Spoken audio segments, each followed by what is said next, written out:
2016년 제가 날짜를 그때 보니까 7월 31일쯤 된 거 보니까 다섯째 주간이었던 것 같아요. 7월 달을. 그 주일부터 창세기 1장 1절부터 읽어가면서 차근차근 설교를 하기 시작했어요.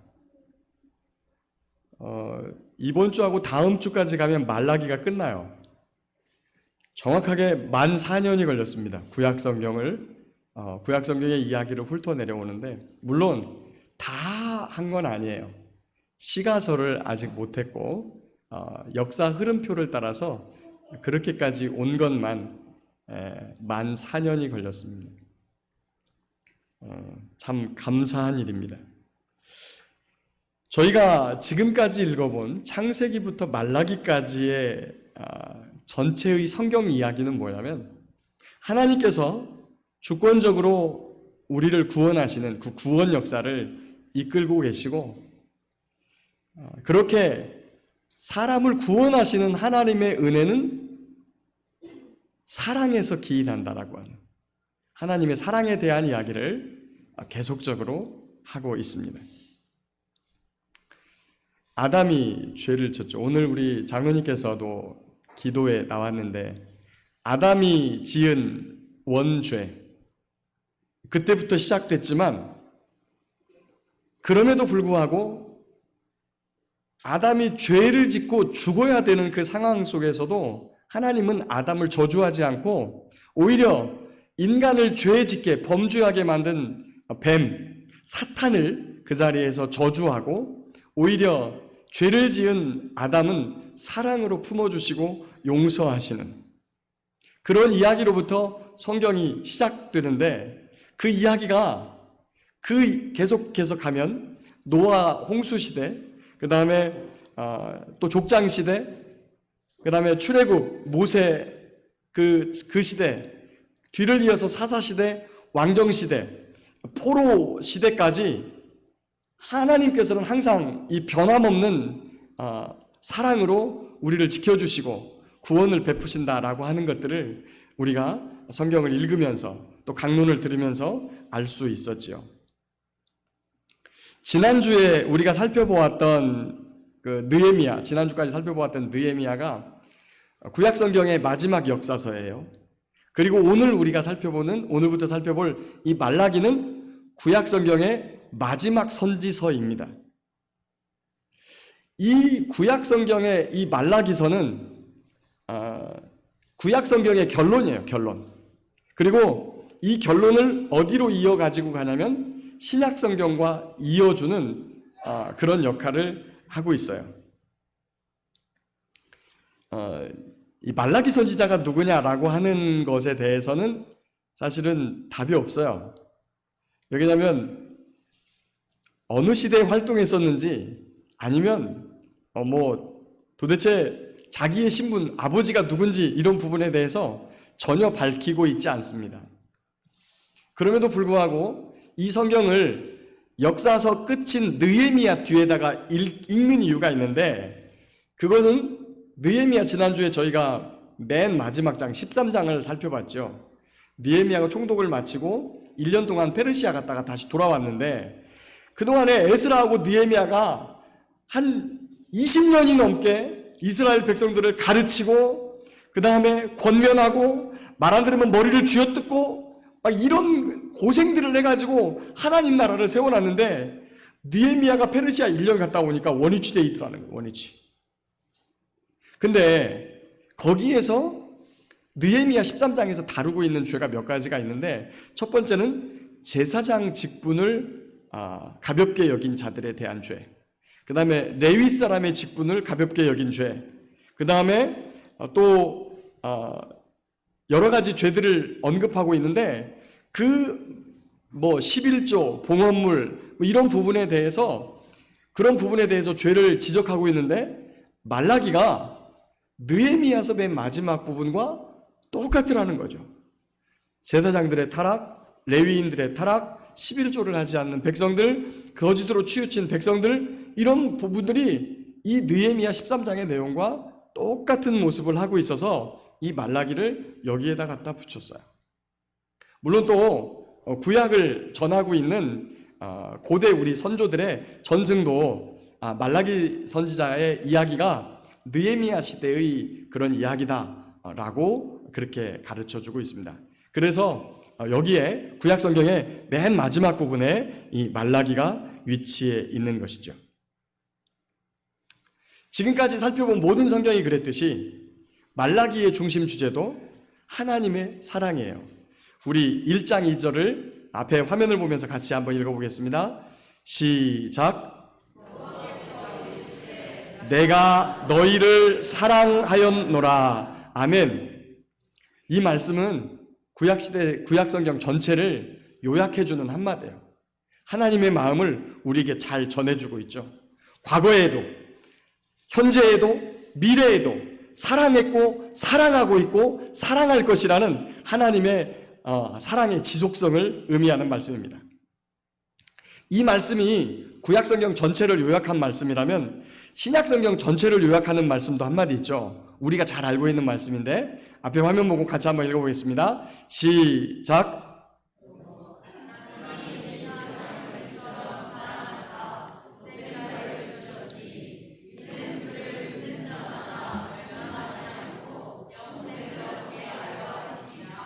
아멘. 여러분 이 말씀 믿으십니까? 별로 아멘 하시지 않네. 그럼 여러분도 오늘 본문의 이스라엘 백성들처럼 아니 하나님께서 언제 우리 사랑했어요? 여러분도 그렇게 하고 싶으세요? 이스라엘 백성들이 하나님이 너희들을 사랑했노라 라고 내가 너희들을 사랑했노라 라고 하시니까 아니 주님께서 우리를 언제 사랑했습니까? 이렇게 대들어요. 왜 이렇게 대들까요? 그들의 삶이 하나님의 사랑이 가득하면 풍성해지고 부해지고 강해지고 능력 있어지고 지혜로워지고 이럴 줄 알았는데 하나님 자기네들이 여전히 섬기고 있는데 그들의 삶은 가난하고 박해받고 찌들고 고단하고 고통스럽고 병들고 이런 시간이 지속되는 거예요. 왜 이런 하나님의 말씀에 대해서 이런 대답이 나오냐면 느헤미야 시대는 지금 이 말라기 시대는 이스라엘 백성이 바벨론 땅에서 귀환한 지 100년 정도 지났어요. 주전 536년경에 바벨론에서 돌아왔거든요. 느헤미야가 총독이 된 게 444년이에요. 그리고 12년 동안 총독을 했고 그러니까 귀환 100주년을 지났어요. 귀환한 지 100주년을. 그 사이에 어렵고 힘들었지만 성전도 지어놓고 그 다음에 느헤미야 같은 인물이 도착을 해서 성벽도 지었는데 그들의 삶이 개선되지 않는 거예요. 더 나아지지 않는 거예요. 부자가 되지 않는 거예요. 이웃들보다 그들의 주변 민족들보다 강력해지지 않는 겁니다. 그런 상황 속에서 내가 너희를 사랑했노라라고 하나님이 말씀하시니까 아니 주님께서 언제 저희를 사랑했는데요? 라고 하나님께 대드는 거예요. 구약 성경을 보면 하나님께서 인간을 구원하시기 위해서 기름을 붓고 하나님 일을 하게 하신 직분 3가지가 있어요. 뭐죠? 첫 번째, 제사장, 왕, 선지자. 기름 붓다라고 하는 히브리어가 메시아흐예요. 그러니까 우리가 예수님을 메시아라고 하는데 그 메시아라고 하는 단어가 메시아흐 이 단어에서 왔어요. 자, 그런데 그들이 무슨 일을 하는지 한번 살펴보면 우리가 흔히 백성을 다스리는 사람으로 알고 있는 왕, 이스라엘의 왕은요 일반 백성의 왕하고 좀 달라요. 이스라엘의 왕은 자기 기준이 아니라 하나님 말씀을 기준 삼아서 옳고 그른 것 이것을 잘 분별하고 그리고 백성들을 그것을 따라서 하나님의 말씀을 따라서 다스려야 돼요. 선지자는요 하나님의 말씀을 있는 그대로 전하는 사람을 선지자라고 그래요. 거기다가 더하거나 절대 빼서는 안 됩니다. 만약에 그러면 어때요? 하나님이 바로 죽여버리십니다. 제사장은 어떤 사람입니까? 죄를 지은 인간이, 하나님의 말씀을 어기고 죄를 지은 인간이 하나님께 나오면 그를 데리고 하나님 앞으로 가서 하나님께서 말씀하신 방법대로 하나님 앞에 나아가요. 그러면 하나님께서 죄를 용서해 주시겠다 그래요. 그래서 하나님께서 말씀하신 대로 데리고 가서 뭘 하느냐? 제사를 드리죠. 하나님께서 말씀하신 대로. 그러고 나서 뭘 하느냐? 우리가 아까 죄를 고백하고 나서 제가 이사야서 1장 18절 말씀을 선포했습니다. 여호와께서 말씀하시되 오라 우리가 서로 변론하자. 너희의 죄가 주홍 같을지라도 눈과 같이 이어질 것이요 진홍같이 붉을지라도 양털같이 희게 되리라. 왜 그랬냐면 요한 1서에 보니까 우리가 우리 죄를 자백하면 그는 미쁘시고 의로우사 우리의 모든 죄를 사하시고 모든 불의에서 우리를 깨끗게 하실 것이라고 말씀하셨기 때문이에요. 하나님께서 아무 말씀도 안 했는데 제가 여러분의 죄가 사해졌다고 선포한 것이 아니라 여러분이 진심으로 하나님께 나와서 자기의 죄를 애통하며 고백하면 하나님께서 용서해 주신다고 말씀하셨기 때문이에요. 바로 이게 제사장이에요. 그리고 또 한 가지, 하나님께서 이스라엘 백성 중에서 특별한 임무를 주신 한 지파가 있어요. 백성들 사이에서 흩어져 살아가면서 백성들을 하나님 말씀을 잘 가르치고 또 그들에게 하나님의 말씀을 준행해서 하나님의 백성답게 살아가도록 시킨 사람들이 바로 누구냐? 레위 사람들이에요. 레위 지파 사람들. 그런데 오늘 본문 1장 6절부터의 말씀을 보면 그렇게 가장 가까이에서 하나님을 섬기고 죄를 지은 백성들이 찾아오면 그들을 하나님께로 인도해야 될 제사장들이 하나님의 이름을 멸시했다는 거예요. 저 좀 보세요. 혹시 여기에 앉아 계신 분 중에서 나 예수님 안 믿는데 여기 와 앉아 계신다고 하는 사람 손 드세요. 손 드세요. 너도 내려.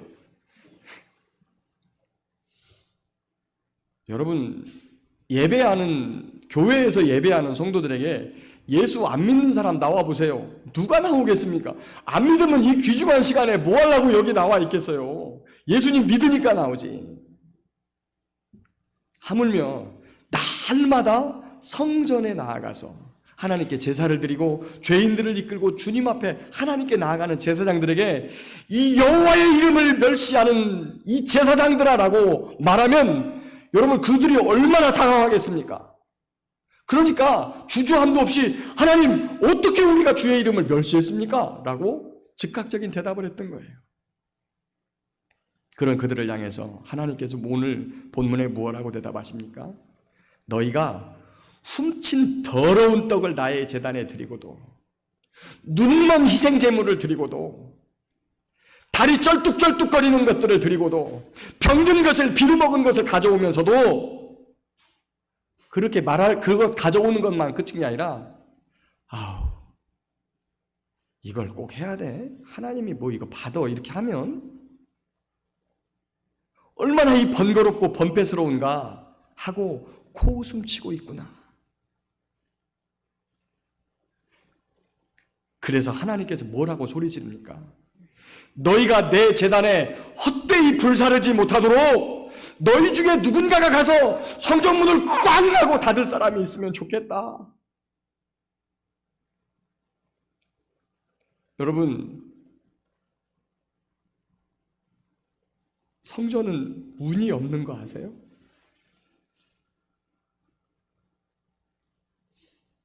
성막과 성전에는 문이 없어요, 원래.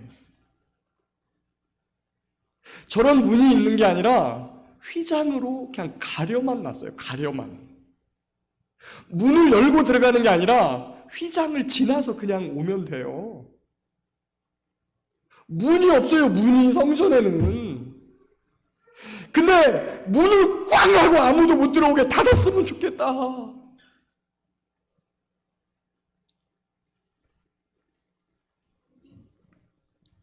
하나님이 살아계시는데 우리가 한 행동과 말, 심지어 내 생각까지, 아니 생각 저 안에 깊숙이 숨겨놔가지고 자기 자신도 잘 모르는 생각까지 다 알고 계세요. 주일날 나와서 1시간 예배 드리는 것이 하나님을 다 예배했다고 생각하면 큰 오해입니다. 오늘 나는 주일날 11조 헌금을 가져왔고 감사 예물을 가져왔고 입술을 벌려 내가 찬송하고 기도했으니까 하나님께서 기뻐하실 것이다. 여러분 오해하지 마세요. 그건 하나님 오해하는 거예요. 하나님이 우리에게 요구하시는 것이 있어요. 성경에서. 어떻게 하는 것이 진짜 하나님을 예배하는 것이다. 내 백성은 이렇게 해야 된다라고 하나님께서 우리에게 요구하시는 게 있는데 딱 한 가지밖에 없어. 한 가지밖에. 따라서 합니다. 사랑. 사랑. 사랑. 마음과 뜻과 힘을 다해 하나님을 사랑하는 것이고, 아담이 자기에게 보내준 여자를 보고 이런 말을 해요. 내 살 중에 살이요 뼈 중에 뼈다. 이게 무슨 말이에요? 너는 나다예요. 너는 나다. 이 말이 예수님에게서 와서 우리에게 어떻게 전달됐어요? 내 이웃을 내 자신처럼 사랑해라 라는 말이에요. 하나님이 우리에게 요구하시는 것은 사랑인데, 이 말라기가 이 말씀을 전할 당시에 하나님의 예배의 현장 속에 사랑이 없어. 사랑이. 감사도 없고 기쁨도 없고 권태로운 의식만이 그냥 남아있을 뿐이에요.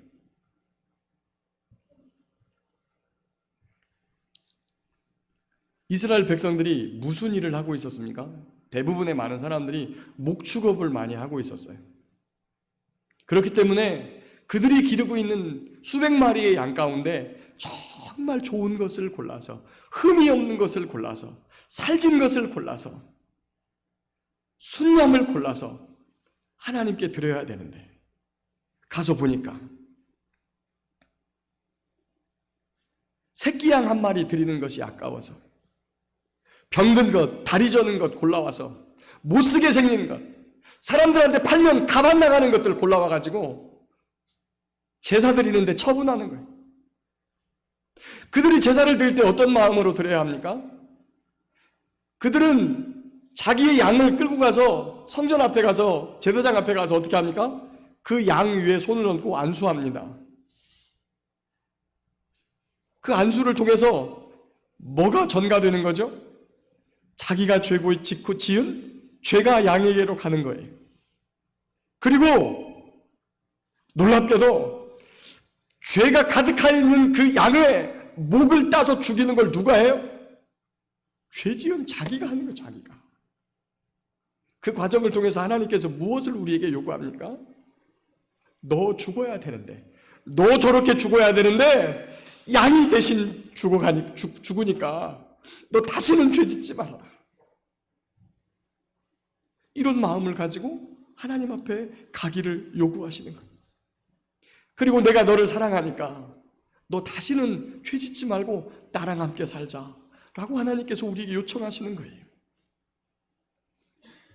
그런데 그렇게 하지 않아요.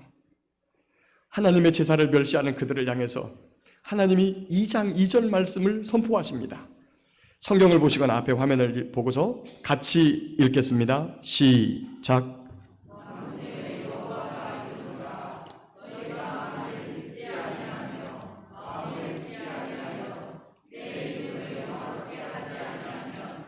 내가 너희에게 저주를 내려 너희의 복을 저주하리라.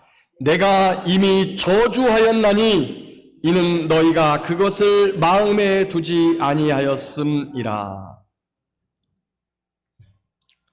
이어지는 3장 이하의 말씀을 보면, 내가 너희들이 절기에 드리고 그 가축의 뱃속에서 걷어낸 그 똥을 내가 너희 얼굴에다 발라버릴 것이다.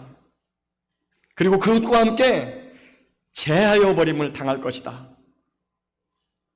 너희와 내가 세운 언약은 생명과 평강의 언약인데, 이것을 내가 준 이유는 그로 경외하게 하고, 제사장은 입술을 지키고 지식의 말씀을 지키고, 또 사람들은 그에게 와서 하나님이 어떻게 하라고, 이런 상황에서는 어떻게 하라고 우리들에게 말씀하셨습니까? 라고 그에게 구하고 그들에게 답을 가르쳐 줘야 되는 만군의 여호와의 사자가 되는데, 너희는 그 옳은 길을 떠나 많은 사람으로 율법을 거스르게 만들었다라고 합니다. 2장 10절부터는 그 제사장의 지도 아래, 그 레위인들의 지도 아래 살아가는 백성들의 모습을 기록하고 있습니다. 무엇라고 기록합니까? 이웃에게 거짓되고 하나님께 거짓되고 가증한 것하고 여호와 하나님을 믿지 않는 이방 여인하고 결혼을 한 것을 오늘 본문이 뭐라 그래요? 이방 신의 딸과 결혼한 그리고 그렇게 하나님의 말씀을 가볍게 여기고 버리는 그들을 하나님의 백성 사이에서 끊어버리겠다고 경고하십니다. 또 한 가지, 2장 13절부터는 가정 안에서 일어나고 있는 폭력과 폭행, 그리고 이혼에 대해서 하나님께서 가슴 아파하시는 부분을 적고 있습니다. 16절 말씀 보니까 나는 이혼하는 것과 옷으로 학대를 가리는 자를 미워한다, 이렇게 말해요. 우리 예수님께서 말씀을 해주셔가지고 이혼의 사유는 한 가지는 잘 압니다. 여러분, 간음은 성경에서 말하는 이혼 사유입니다. 그런데 이 대한민국이 어떻게 되려고? 간음죄가 죄가 아니다. 다만 자기 가정을 파탄에 이르게 한 책임만 지면 된다. 이렇게 바꿔놨죠. 그렇게 바꿔놓고 어지러이 세상을 가니까 그리스도인들도 간음이 죄가 아닌 줄 알아요? 간음은 죄입니다. 세상에서 동성애가 죄가 아니다 그러면 동성애도 죄가 아니라고 할 거예요? 그냥 지가 좋아한다고 그러는데 그냥 놔둬 이렇게 할 겁니까? 아니에요. 동성애도 죄예요.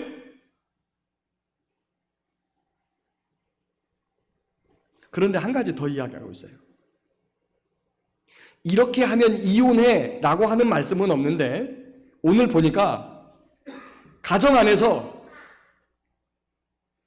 아내를 폭행하고 폭력을 휘두르는 것에 대해서 쓰고 있습니다. 여러분, 이것은 또 자녀들에게도 마찬가지죠. 자녀들이 잘못했을 때 근실이 징계하는 것과는 달라요. 이 폭행과 폭력은. 물론 때리는 사람은 지 나름대로의 이유가 있어요. 근데 맞는 사람들은 그렇지 않아요, 여러분. 가장 사랑해야 되는 사람이 폭행을 휘두를 때 얼마나 큰 상처와 아픔이 되는지. 그래놓고 그것을 싹 옷으로 가리고 안식일날 재물 들고 가서 예배예요, 예배. 하나님 뭐라 그러십니까? 내가 그 예배 받지 않겠다 그럽니다. 내가 그 기도하는 것에 대해서 응답하지 않겠다 그래요. 모세는 이런 우리의 완악함 때문에 차라리 그렇게 하려면 이혼증서 써서 내보내라, 이렇게 하셨어요. 이혼은 하나님의 뜻은 아닙니다. 그러나 그런 상황이 되면 이미 결혼 서약, 내 몸처럼 아끼고 일평생 동안 사랑하겠다고 하는 이 약속을 이미 깬 거예요.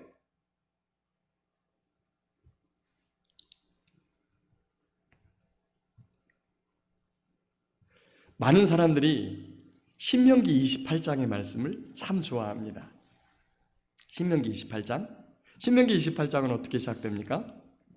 만군의 하나님 여호와의 말씀에 네가 그분이 말씀하신 율례와 법도와 규례를 순종하면, 이렇게 시작됩니다. 순종하면 어떻게 한다고 그러죠? 집에서도 복을 받고 들에서도 복을 받고 나가도 복을 받고 들어와도 복을 받고 내 자식도 복 받고 가축도 복 받고 들에 있는 모든 농작물도 복 받고 너와 함께 사는 사람도 복 받고 모든 것이 복으로 가득 차요.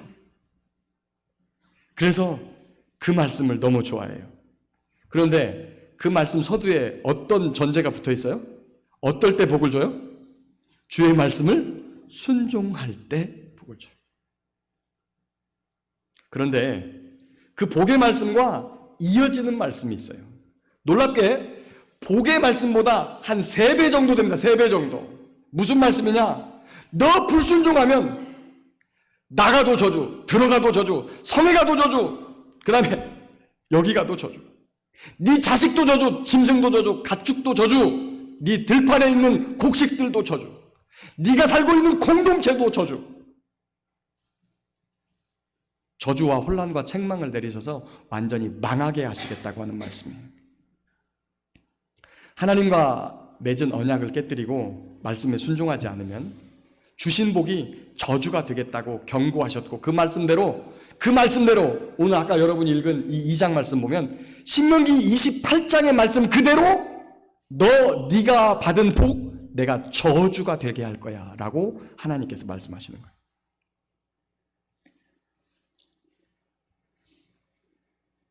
그런데 참 재미있는 게 있습니다. 이스라엘 백성들은요, 안식일에도 성회와 아울러 악을 행하면서도 불구하고, 하나님과의 언약은 하나도 안 지키면서 불구하고, 하나님의 말씀에 순종 하나도 안 하면서도 불구하고 뭐라고 그러느냐? 하나님은 나에게 창세기 3장 15절에 여자의 후손으로 구원자를 약속하셨습니다. 주여 나에게 구원자를 보내주십시오. 하나님께서는 창세기 12장부터 창세기 26장까지 아브라함과 이삭과 야곱을 통하여 그 씨 자손을 통한 영원한 복을 약속하셨습니다. 주님, 그 자손을, 그 씨를 우리에게 보내주십시오.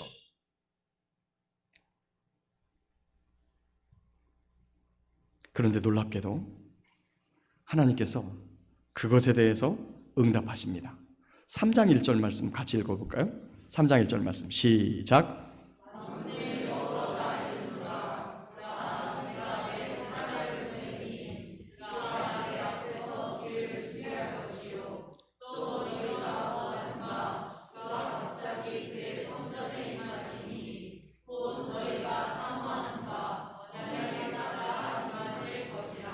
제가 본문에 여자의 후손, 아브라함에게 약속하신 씨 자손에 대한 이야기가 없는데 왜 그 말을 했을까요? 이 본문 때문에. 여기 보시면 너희가 구하는 바, 그 다음에 너희가 사모하는 바. 지금 이스라엘 백성들이 하나님의 언약을 다 어기고 제사를 멸시하면서도 누굴 기다려요? 메시아를 기다려. 메시아. 여기서 사자라는 단어가 2번 나와요. 맨 첫 번째 사자, 저거는 내가 내 사자를 보내리니 그가 내 앞에 길을 준비할 것이요. 이 사자가 누구냐면 세례 요한이에요. 그리고 뒤에 성전에 갑자기 임하시는 너희가 사모하는 바 언약의 사자, 저 사자는 누구예요? 저겐 예수님이세요.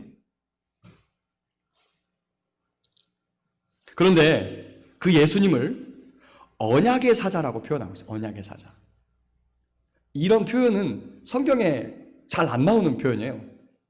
왜 언약의 사자라고 표현했을까요?